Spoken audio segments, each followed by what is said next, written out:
Hai semuanya, ketemu lagi bareng Mihu di sini. Oh iya, kali ini Mihu akan membawakan alur cerita dari film Donghua yang berjudul Battle Through the Heaven. Mihu mengingatkan sekali lagi ya bahwa konten ini full spoiler. Mari siapkan cemilannya dan mari kita mulai alur cerita. Melanjutkan dari kisah sebelumnya. Sebelumnya dengan bantuan Xiaoyan dan Jin Dongming, akhirnya Xian Daozi berhasil membalikkan keadaan dan membuat kelompok Suhuan terpojok.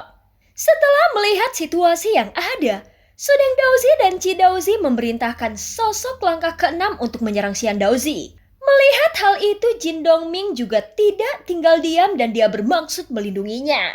Namun dia disergap oleh kelompok budak dewa lainnya. Pada saat ini wajah Suhuan juga terlihat sangat murung. Bagaimanapun sosok langkah ke-6 ini adalah budak dewanya sendiri. Namun karena mereka bertiga selalu memerintahkannya secara bersama-sama, sehingga langkah ke-6 ini juga bergantung pada Sudeng Daozi dan Qi Daozi. Setelah energi pedang menyebar sejauh ribuan kaki, tiba-tiba energi pedang yang sangat kuat itu berubah menjadi bayangan pedang yang tak terhitung jumlahnya. Dan itu langsung menyapu ke arah Xian Daozi dengan ganas. Namun tepat ketika bayangan pedang yang tak terhitung jumlahnya semakin dekat dengan Xian Daozi, tiba-tiba beberapa bayangan besar mengembun di udara. Kemudian bayangan itu berangsur-angsur memadat. Baru pada saat itulah dapat terlihat dengan jelas bahwa itu adalah bayangan kaki yang sangat besar. Bahkan setelah masing-masing bayangan kaki tersebut menjadi lebih nyata, tiba-tiba bayangan kaki itu muncul di atas Xian Daozi dan langsung memblokir semua serangan energi pedang yang sangat menakutkan itu. Segera dua kekuatan yang sangat kuat saling bertabrakan dan energi kekerasan meledak dengan ganas. Di bawah keterampilan bertarung 7 langkah dewa pembunuh milik Xiaoyan, energi pedang itu runtuh satu demi satu hingga akhirnya menghilang. Tepat ketika Sudeng Daozi dan Qi Daozi melihat ke dalam pertempuran, tiba-tiba sebuah angin dingin bertiup di belakang mereka. Meskipun keduanya bisa menyadarinya sekarang, tetapi semuanya sudah terlambat. Setelah dua suara teredam bergema, kedua sosok itu langsung terpental ke belakang lalu menghantam kompas terbang. Pada saat yang sama, suara retakan tulang keluar di dalam tubuh mereka yang menunjukkan tulang belakang mereka patah. Kemudian seteguk besar darah menyembur keluar bersamaan dengan organ dalam yang hancur. Meskipun tinju yang menghantam mereka tidak berakibat fatal dan membunuh mereka, tetapi kedua sosok tersebut mengalami cedera yang cukup serius dan membuat semua bawahan mereka langsung melihat ke arah keduanya. Sebelumnya semua bawahannya sepertinya tidak menyadari bahwa ada sosok yang muncul di belakang Sudeng Daozi dan Qi Daozi. Mereka baru menyadarinya setelah keduanya terlempar ke belakang. Segera di bawah keterkejutan, mereka semuanya buru-buru bergegas untuk melindungi tuan mereka. Lagi pula jika tuan mereka terbunuh, maka mereka semua juga pasti akan mati. Sebenarnya sosok yang menjatuhkan Sudeng Daozi dan Qi Daozi adalah avatar Yuan Shen. Adapun Xiaoyan, dia harus menghadapi energi pedang dari sosok langkah ke-6 sebelumnya. Meskipun tinju avatar Yuan Shen bisa langsung menembus tubuh mereka dari belakang dan menghancurkan jantung emas mereka, namun tujuan Xiaoyan bukan untuk membunuh mereka, melainkan hanya untuk merebut koin kontribusi milik mereka. Meskipun Xiaoyan mungkin tidak ragu-ragu dalam membunuh, namun dia belum memahami situasi sebenarnya di alam dewa iblis abadi. Jadi Xiaoyan memilih untuk mendengarkan apa yang dikatakan oleh Xian Daozi. Lagi pula, dia sudah membunuh Liu Zong Daozi dan jika dia membunuh lagi, maka itu pasti akan menarik perhatian alam dewa iblis abadi. Pada saat ini Sudeng Daozi dan Qi Daozi segera menjaga tubuhnya tetap stabil. Namun ekspresi mereka masih terlihat sangat suram. Untungnya dengan kekuatan keabadian, tubuh mereka dengan cepat dapat dipulihkan. Sehingga mereka tidak kesulitan untuk berdiri. Setelah Xiaoyan menggunakan 7 langkah dewa pembunuh untuk memblokir serangan energi pedang sosok langkah ke-6, pupil sosok langkah ke-6 tersebut tiba-tiba menyusut. Bahkan ada ekspresi tidak percaya yang terpancar dari wajahnya. Seolah-olah ada rasa keengganan di dalamnya.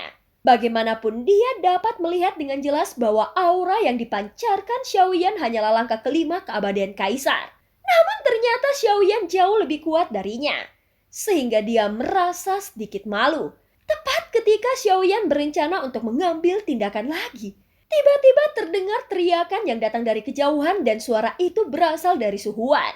"Tunggu, budak dewa langkah keenam itu adalah milikku. Jadi tolong jangan membunuhnya," ucap Su Huan berteriak dengan keras. Tepat ketika sosok langkah keenam mendengar omelan Su Huan, sosok langkah keenam hanya menatap Xiaoyan dengan dingin. Awalnya alasan mengapa Su Huan tidak menghentikan sosok langkah keenam mengambil tindakan sebelumnya adalah karena dia ingin mengikuti arusnya. Dan dia ingin melihat apakah budak dewa yang berada di langkah keenam benar-benar dapat membunuh Xian Daozi dengan cepat. Namun setelah melihat Sudeng Daozi dan Qi Daozi terluka parah, Su Huan akhirnya mengerti bahwa budak dewa di bawah Zhongguo Daozi ini memang sangat kuat. "Zhongguo Daozi, seperti yang kau inginkan. Semua hasil tangkapan kami adalah milikmu. Jadi bisakah kau melepaskan kami sekarang?" ucap Su Huan berkata dengan suara yang dalam. Bahkan matanya menunjukkan ekspresi memohon, sehingga terlihat sangat menyedihkan. Namun mata Xian Daozi terlihat sangat dingin. Jelas dia telah bersembunyi sebelumnya. Tetapi sekarang dia sepertinya sudah dapat berbicara untuk pertama kalinya. Awalnya aku tidak ingin bertindak kejam. Tetapi aku tidak menyangka kau akan berani melawan. Persyaratannya telah berubah. Selain hasil tangkapan dan kompas terbang, kalian bertiga juga harus menyerahkan pil keberuntungan milik kalian. Jika tidak, kalian akan tahu konsekuensinya, ucap Xian Daozi berkata dengan ekspresi yang dingin. "Apa? Zonggu, kali ini kau sudah meminta terlalu banyak," ucap Su Huan berkata dengan dingin. Aku tidak keberatan memperlakukanmu seperti Liu Zongdaozi. Kau harus ingat, sekarang hanya ada satu murid Daozi yang kejam tersisa. Sebelumnya aku benar-benar melihat ketakutan di wajah Liu Zongdaozi saat dia akan terbunuh. Jika kalian ingin melawan sekarang, maka kalian pasti tidak akan bisa melarikan diri dariku, ucap Xian Daozi berkata dengan marah dan terpancar aura pembunuh dari matanya. Mendengar kata-kata itu, wajah Su Huan berubah menjadi gelap. "Baiklah, aku hanya punya 5 pil keberuntungan di sini, dan semuanya kuberikan untukmu," ucap Su Huan yang tidak bisa ragu-ragu lagi dan hanya bisa setuju dan tidak berani membantah Xian Daozi lagi. Setelah itu Sudeng Daozi dan Qi Daozi yang terluka parah. Mereka berdua bahkan lebih sadar dengan situasinya saat ini. "Zonggu Daozi, ini adalah pil keberuntungan yang kami miliki dan totalnya ada 10 butir. Sambil menyerahkan pil obat keberuntungan, ekspresi wajah mereka penuh dengan ketakutan. Jelas mereka berdua tahu jika mereka tidak melakukan seperti apa yang dilakukan Su Huan, maka hidup mereka akan dalam bahaya. Setelah Xian Daozi menerima pil keberuntungan dan kompas terbang dari ketiga orang itu, dia langsung menengus dingin. Cepat seret semua tahanan dewa mereka. Dan untuk kalian bertiga, jika kalian ingin menangkap penyusup dari dunia lain, sebaiknya kalian bergantung pada kemampuan kalian sendiri daripada merampok teman sesama murid. Jika aku menemukan perilaku seperti ini lagi di masa depan, maka aku pasti akan membunuh kalian dengan kejam walaupun aku harus menanggung hukumannya, ucap Xian Daozi berteriak dengan nada mengancam. Pada saat ini Xiaoyan telah berdiri di atas kompas terbang dengan mata yang dingin. Dan pada saat yang sama, avatar Yuan Shen juga kembali dan menyatu ke dalam bayangan Xiaoyan. Namun saat ini Xiaoyan maupun Jin Dongming tidak berbicara sama sekali, dan hanya berdiri di belakang Xian Daozi. Tanda budak di leher Xiaoyan dan Jin Dongming sepertinya tidak membuat ketiga orang ini curiga. Karena saat ini tanda budak di leher mereka berdua masih bersinar dengan sedikit warna merah, sehingga terlihat sama dengan tanda budak yang asli. "Cepat pergi dari tempat ini," ucap Xian Daozi berteriak dengan marah. Mendengar kata-kata itu, ketiga sosok tersebut langsung membawa budak dewa mereka dan pergi dengan kecewa. Pada saat ini Xian Daozi memiliki 5 bola cahaya di belakangnya dan mulai bergerak lagi menuju alam dewa iblis abadi. "Lihat, siapa penganut Daozi itu? Dia menyeret 5 bola cahaya secara bersamaan," ucap seseorang mulai berteriak dan kaget melihat kelompok Xian Daozi yang membawa 5 bola cahaya. "Kau melihatnya dengan benar. Aku merasa bahwa orang tersebut bernama Zhongguo Daozi. Sebelumnya dia sering kembali dengan tangan kosong. dan dia sudah bertahan lama di keabadian Kaisar langkah kedua. Tetapi walaupun masih berada di langkah kedua keabadian Kaisar, sepertinya dia sangat kuat. Dan jika kau perhatikan lebih dekat, sebenarnya ada 1.000 orang di salah satu bola cahaya miliknya. Ucap salah satu orang di kerumunan juga menjelaskan penilaiannya. Sebelum mereka benar-benar memasuki alam dewa iblis abadi, ada banyak pasang mata yang tak terhitung jumlahnya melihat ke arah kelompok Xiandauzi. Tentu saja 5 bola cahaya yang dibawa kelompok Xiandauzi terlalu mempesona. Dan secara umum biasanya para murid Dewa Iblis Abadi ini hanya menangkap beberapa ratus orang dalam bola cahaya. Dan kebanyakan dari penyusup yang tertangkap juga biasanya tidak terlalu kuat. Dan hanya dengan keberuntungan, mereka dapat memiliki kesempatan untuk menangkap keabadian Kaisar.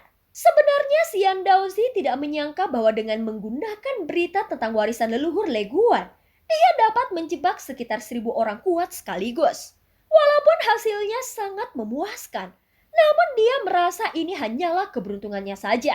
Meski kebanyakan dari mereka hanyalah dewa petarung, namun di antara sosok yang ditangkap ini ada 2 sosok yang berada di keabadian Kaisar langkah ke-9. Tentu saja itu dapat ditukar dengan banyak poin kontribusi. Pada saat berikutnya, Xiandauzi dan yang lainnya terus bergerak diikuti oleh serangkaian tatapan yang tidak ramah. Melihat itu, Xiaoyan dan Jin Dongming tidak bereaksi apapun. Bagaimanapun saat ini mereka harus memainkan peran sebagai budak dewa milik Xiandauzi. Pada saat ini Xiaoyan dan yang lainnya segera memasuki alam dewa. Alam dewa iblis abadi. Terlihat ada tampilan seperti mata berwarna ungu merah seolah-olah itu adalah hukum misterius di kampaan. Saat mendekat, mereka semua diselimuti oleh kabut ungu. Kemudian kompas terbang perlahan-lahan melaju ke objek tersebut dan matahari merah mulai terlihat. Pada saat berikutnya, istana-istana megah juga bermunculan silih berganti. Dan itu tidak hanya berada di darat, bahkan juga berada di udara. Saat memasukinya, mereka bisa mendengar suara derap, siulan, dan raungan kebisingan. Dan jumlah orang di sini melebihi imajinasi Xiaoyan. Bahkan dia belum pernah melihat pemandangan spektakuler seperti itu di alam dewa kuno ataupun di dunia sensi lainnya. Sebenarnya selain orang-orang kuat dari dunia kuno Dewa Iblis Abadi, ada juga orang kuat dari dunia luar lainnya yang berkumpul di sini. Tentu saja itu dapat dibedakan dengan adanya tanda budak di leher mereka. Sekilas kedua kasta ini tampak hampir sama. Namun bisa diperhatikan bahwa tidak ada seorang pun budak dewa yang terbang sendirian. Tentu saja mereka juga tidak akan bisa ke istana yang melayang di udara tanpa kepemimpinan Daozi. Melihat Xiaoyan yang masih mengamati alam dewa iblis abadi, Xiandauzi juga mencoba bertindak bijaksana dan tidak terburu-buru untuk menuju aula budak dewa. Dia terus menunggu sampai Xiaoyan menarik pandangannya. "Senior, ayo kita pergi ke aula budak dewa sekarang. Setelah menyerahkan bola cahaya, kita bisa mendapatkan banyak poin kontribusi," ucap Xiandauzi berbisik perlahan. "Mulai sekarang, panggil aku Yanxio. Sekarang kau adalah tuannya dan aku pelayanmu," ucap Xiaoyan berkata dengan suara yang dalam. Mendengar kata-kata itu, Xiandauzi sangat terkejut. Namun setelah benar-benar memasuki alam dewa iblis abadi, Xiandauzi harus terbiasa memposisikan dirinya sebagai bos. Meskipun identitas budak dewa itu adalah palsu, namun mereka harus bekerja sama agar identitas mereka tidak terungkap. Setelah Xiaoyan selesai berbicara, Xiandauzi mulai bereaksi dan dia segera mengangguk dan berdiri di atas kompas terbang dengan tangan di belakang punggungnya. Saat Xiandauzi melihat ke kejauhan, tiba-tiba ada perasaan seperti orang kuat yang kembali ke rumahnya. Setelah memasuki alam dewa iblis abadi, banyak mata yang terkejut dan kagum saat melihat kelompok Xiandauzi membawa 5 bola cahaya. Dan itu juga secara alami membuat mereka menjadi terkenal di alam dewa iblis abadi. Tentu saja penangkapan seperti itu bisa menduduki peringkat teratas. Jika dinilai berdasarkan kekuatan, maka hanya beberapa murid yang bisa melakukannya. Adapun murid seperti Xiandauzi yang merupakan murid terlemah di antara murid-murid Dewa Iblis Abadi lainnya, tidak mungkin dapat melakukannya. Sehingga banyak orang yang tidak percaya dengan apa yang mereka lihat saat ini. Xiandauzi sebenarnya tidak pernah disukai oleh sesama murid. Dan mereka juga bahkan selalu menindasnya. Meskipun Xian Daozi tahu bahwa semua ini salah karena diperoleh dengan cara merampas. Namun saat ini dia sangat menikmati perasaan tersebut. Sebelumnya hanya di alam tempatnya berasal dia bisa merasa dikagumi oleh ribuan orang. Dan kejadian itu sudah cukup lama sekali. Pada saat ini tanda budak di leher Xiaoyan dan Jin Dongming yang sedang duduk bersila di belakang terlihat jelas. Sehingga secara alami banyak mata yang tertuju pada mereka berdua. Setelah merasakan aura yang terpancar dari keduanya, sosok-sosok yang berniat menindas Xian Daozi langsung segera memilih untuk mundur. Di bawah tatapan banyak mata, mereka akhirnya tiba di aula budak dewa. Aula ini berbentuk belahan bumi dan sepertinya terbuat dari bahan yang mirip dengan bola cahaya. Aula ini benar-benar transparan, tetapi tidak dapat dilihat dengan jelas dan ukurannya juga cukup besar. Ketika Xian Daozi tiba di depan aula utama, seseorang segera mengambil alih 5 bola cahaya di belakang Xian Daozi. Zonggu, sepertinya kali ini panenmu cukup bagus. Pada saat ini di aula utama seorang wanita anggun datang perlahan dengan kaki yang indah dan memegang sepotong batu giok di tangannya yang sepertinya berfungsi untuk merekam sesuatu. Aku sudah lama melihat wanita cantik.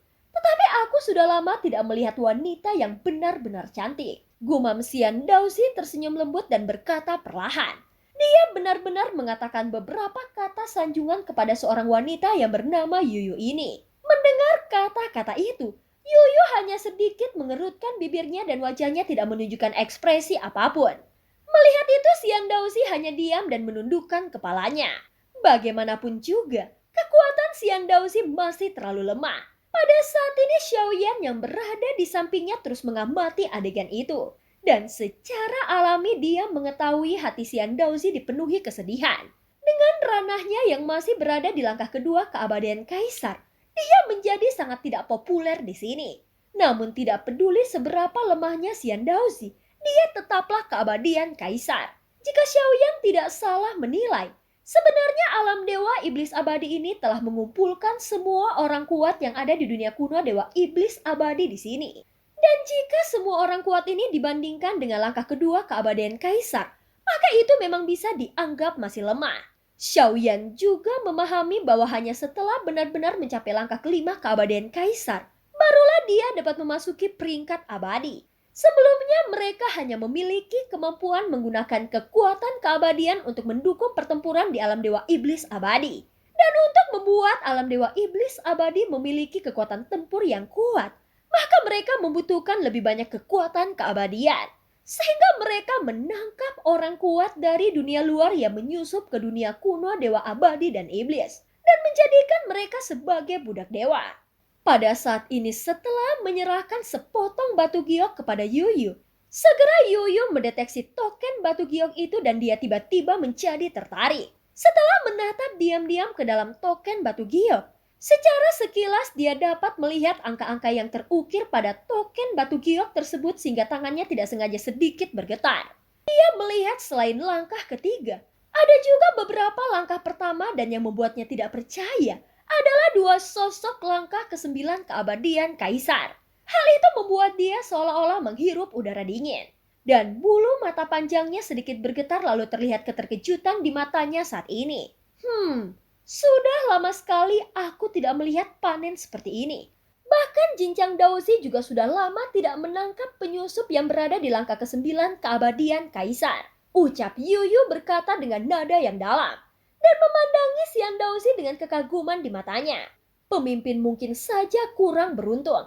Tentu saja kekuatannya tidak diragukan lagi adalah yang terkuat di antara penganut Daozi. Dan kali ini aku hanya kebetulan sedang beruntung. Ucap Xian Daozi berkata sambil tersenyum. Pada saat ini kata-kata sederhananya membuat Yuyu yang berada di depannya menjadi semakin bersemangat. Begitu kata-kata itu keluar, seseorang yang mengenakan mahkota emas dan jubah sutra emas perlahan keluar dari istana budak dewa. Di belakang sosok itu ada dua orang yang mengikutinya dan momentum ketiga orang ini sebenarnya memberi Xiaoyan rasa penindasan yang kuat. Pada saat ini senyuman di wajah Xian Daozi tiba-tiba berhenti. Dan dia segera menangkupkan tinjunya untuk memberi penghormatan kepada Jinchang Daozi. Sebelumnya dia hanya ingin pamer di depan Yuyu. Tetapi dia tidak menyangka Jincang Daozi juga berada di aula budak dewa.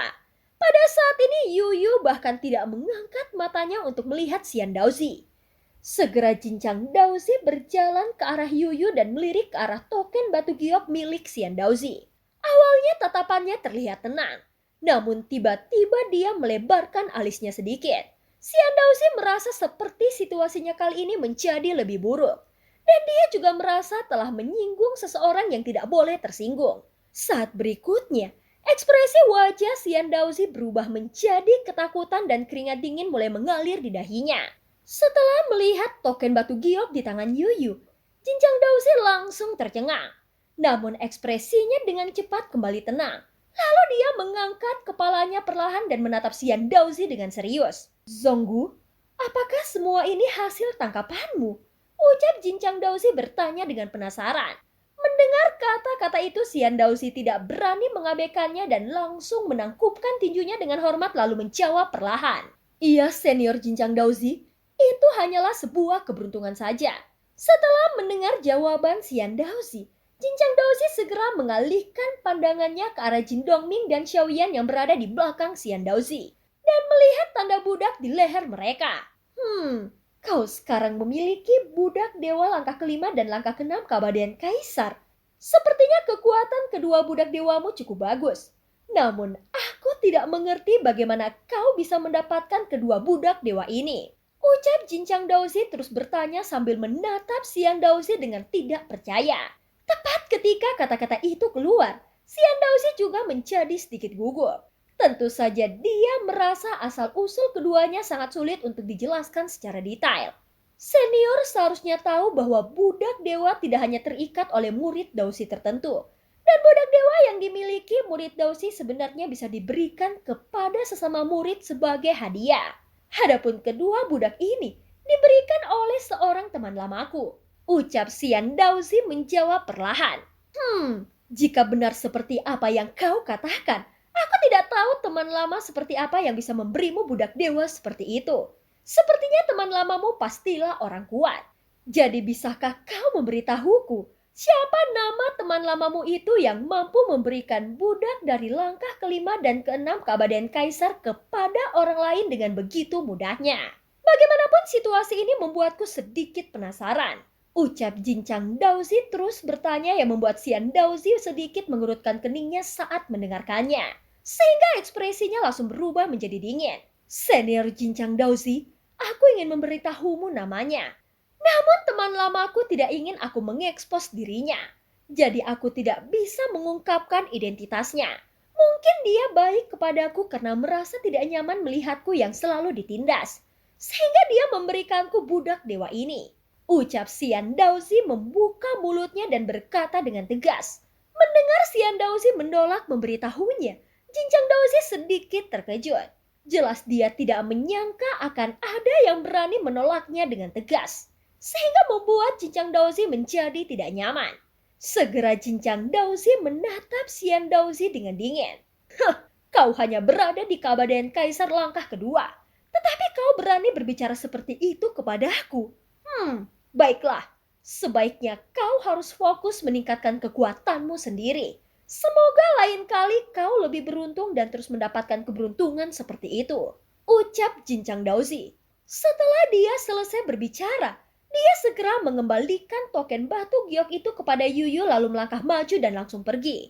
Sebenarnya dalam hal ini, Xian Daozi tidak punya pilihan selain hanya bisa berbicara sedikit lebih keras. Tentu saja itu bukan karena dia ingin menyinggung perasaan Jincang Daozi. Tetapi jika dia tidak banyak berbicara, mungkin rahasianya akan cepat terungkap. Jadi sekalipun dia telah menyinggung Jincang Daozi, namun dia juga tidak akan bisa melakukan apapun sekarang kepadanya. Selama mereka berada di alam dewa iblis abadi, apalagi ini bukanlah perseteruan hidup atau mati antara kedua belah pihak. Hanya saja mungkin setelah ini Xian Daozi akan sering bersinggungan dengan Jincang Daozi di masa depan. Tepat ketika Xian Daozi tertegun sejenak, tiba-tiba sebuah suara lembut terdengar di telinganya. Zunggo Daozi, menurut statik, budak dewa yang kau tangkap itu dapat ditukar dengan total 50.000 poin kontribusi. Jadi tolong tunjukkan token perintah Daozimu. ucap Yuyu berkata perlahan. Mendengar kata-kata itu, Xian Daozi langsung mengangguk. Kemudian dia segera mengeluarkan token perintah Daozi dengan penuh semangat.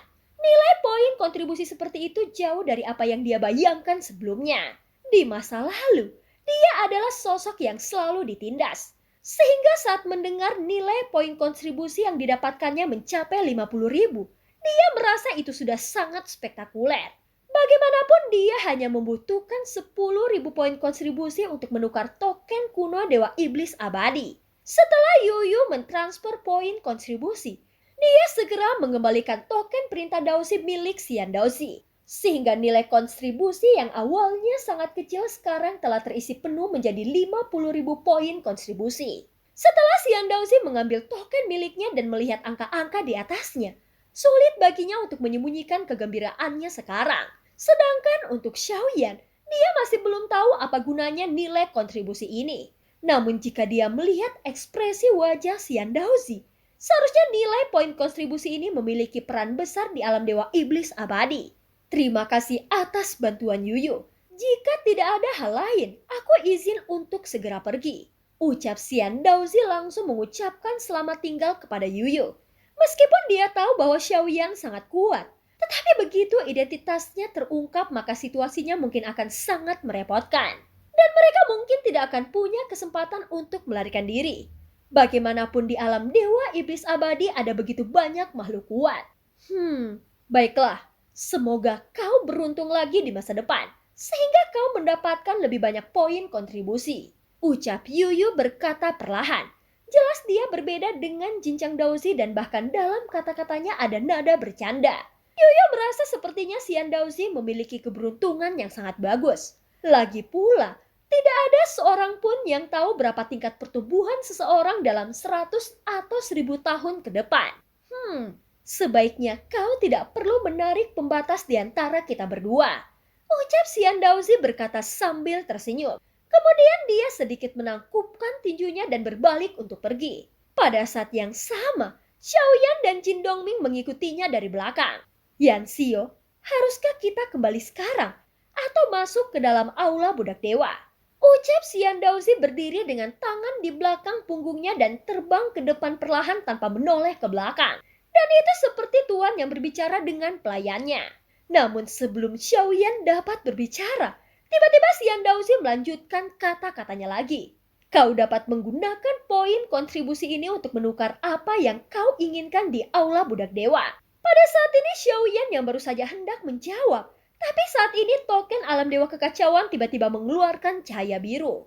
Sehingga Xiaoyan segera mengerutkan keningnya. Kembali, ucap Xiaoyan mengucapkan satu kata dan Xian Daozi juga langsung mengerti. Cepat, ucap Xiaoyan mengucapkan satu kata lagi. Segera Xian Daozi mengeluarkan kompas terbang dan mengendalikannya menuju ke gua tempat tinggal secepat mungkin. Setelah tiba di depan gua, Xiaoyan dapat melihat gua tempat tinggal Xian Daozi tidaklah besar. Namun itu terlihat bersih. Dan segala sesuatu yang ada di dalamnya tertata rapi. Terlihat bahwa Xian Daozi adalah orang yang berpikiran halus. Namun mungkin juga terlalu banyak kebencian yang menumpuk di hatinya. Sehingga dia membutuhkan ketenangan untuk menstabilkan mentalitasnya. Dan film pun berakhir. Terima kasih udah dengerin Mihu dari awal sampai akhir ya. Sampai jumpa.